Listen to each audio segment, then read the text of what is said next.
Seorang pria berinisial RF 26 tahun memperkosa seorang anak berusia 10 tahun di Kecamatan Sungai Pinang, Kabupaten Banjar, Kalimantan Selatan. RF diketahui merupakan sepupu dari korban.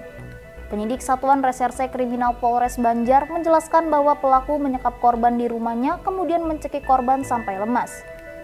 Pelaku kemudian memperkosa korban hingga mengeluarkan sperma di tubuh korban.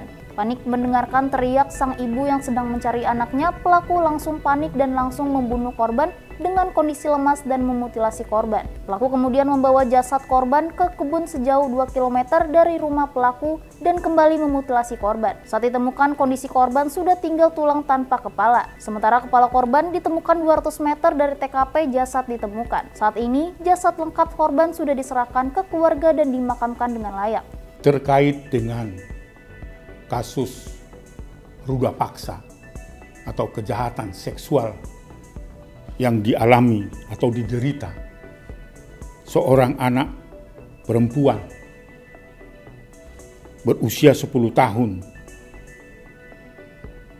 yang terjadi di salah satu desa di Banjarmasin yang dilakukan oleh orang terdekat korban, yakni sepupu, berusia 26 tahun. Ini merupakan kejahatan yang keji. Karena pelaku ketika dan selepas melakukan kejahatan seksual di rumah korban, lalu untuk menghilangkan jejak tindak pidananya, si pelaku berinisial RF ini membawa ke suatu kebun kemiri tidak jauh dari rumah korban, lalu memutilasi, memisah-misahkan seluruh tubuh dari korban ke beberapa tempat. Ini perbuatan yang tidak bisa diterima oleh akal sehat. Dan ini ditembungkan sebulan setelah dilakukan mutilasi.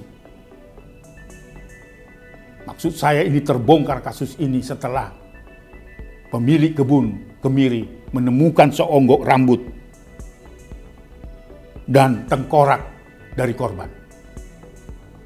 Lalu peristiwa ini membuat seluruh penduduk yang ada di Banjarmasin itu persisnya di dusun Cungkring, Kabupaten Banjar, resah dan ingin tahu apa penyebab dan faktor pendorong anak ini sebagai korban. Lalu masyarakat yang peduli terhadap penemuan seonggok rambut dan tengkorak ini melaporkan itu kepada keluarga korban, dan keluarga korban menghubungi Polres Banjarmasin untuk meneruskan laporan untuk mencari tahu, menyelidiki peristiwa ini. Nah, ternyata tubuh dari korban itu terpisah-pisah di dalam karung dari satu tempat ke tempat yang lain. Sekali lagi ini perbuatan yang sangat keji dan luar biasa yang tidak bisa diterima oleh akal sehat. Oleh sebab itu, dalam penegakan hukum, Komnas Perlindungan Anak mendukung Polres Banjar untuk melakukan penyidikan secara cepat dan menangkap dan menahan pelaku untuk dimintai pertanggungjawaban hukumnya. Karena ini peristiwa yang sangat keji. Saya tidak bisa menerima itu karena pada usia 8 tahun anak ini masih punya kesempatan yang sangat luas untuk bertumbuh dan berkembang menjadi anak Indonesia yang baik. Tetapi pelaku RF sangat-sangat kejam dan tega menghilangkan nyawa selepas melakukan kejahatan seksual. Oleh masyarakat dan untuk masyarakat, Komnas Perlindungan Anak, dari peristiwa ini kita bisa tarik pelajaran agar kita sungguh-sungguh memberikan perhatian yang serius terhadap perilaku, perkembangan, tempat bermain anak, dan seterusnya. Dan situasi dalam rumah juga, sekalipun itu adalah kita anggap sebagai rumah yang nyaman, tetapi nyata bahwa pelaku itu termasuk sepupu dari korban ini adalah orang terdekat, tidak jauh pelaku-pelaku kejahatan seksual itu, maka saya berharap dan terus mendorong semua keluarga di Indonesia lebih memperhatikan kondisi anak kita.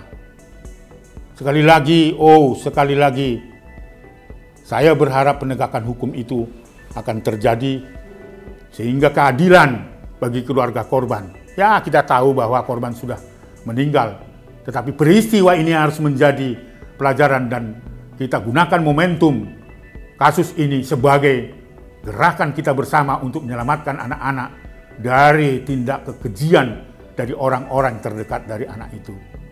Sekali lagi, Komnas Perlindungan Anak segera mungkin akan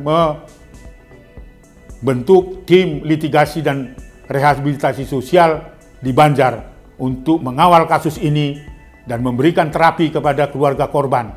Tapi yang terpenting penegakan hukumnya, kami berharap bahwa pihak Polres Banjar menggunakan pasal-pasal yang berkeadilan.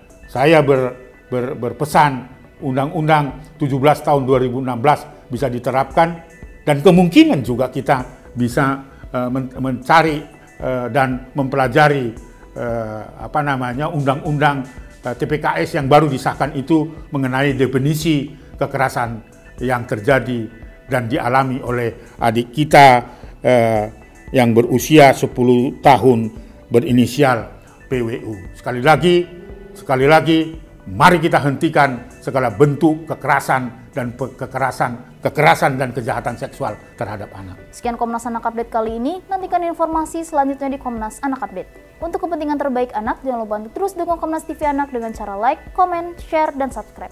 Bagi sahabat anak Indonesia yang ingin berpartisipasi dalam Komnas Anak Update, dapat langsung mengirimkan video kejadian di lapangan ke email komnastivianak@gmail.com. Salam Anak Indonesia, anak terlindungi, Indonesia maju.